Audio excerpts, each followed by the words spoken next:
En français, il y a des expressions qui ne sont pas toujours bien comprises, notamment par les étrangers ou les gens qui apprennent le français, qui l'ont appris plus ou moins bien.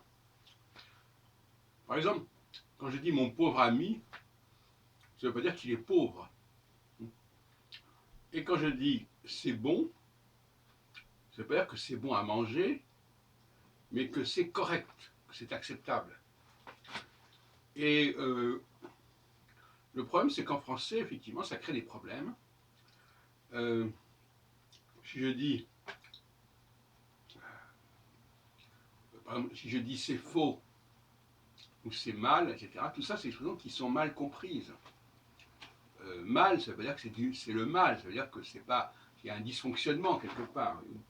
D'ailleurs, le mot mal en français est perçu en anglais comme un préfixe, On dit malfunction, un dysfonctionnement. Nous, on dit un malaise. Le mot mal est utilisé à ce moment-là comme négatif, mais pas forcément comme le mal.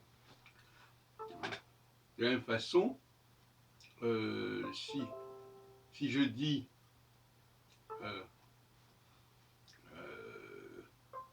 le bonhomme, le bon moment, un bon moment, c'est pas forcément un moment qui est bon à déguster.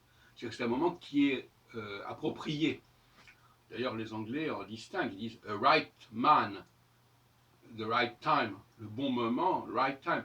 Et ils disent pas the good time. Quand ils disent good time, ça veut dire autre chose que right time. Parce que pour nous, quand on dit le bon moment, ça peut aussi bien vouloir dire le moment approprié, mais on va aussi employer le mot bon pour dire j'ai passé un bon moment, ce qui n'a rien à voir.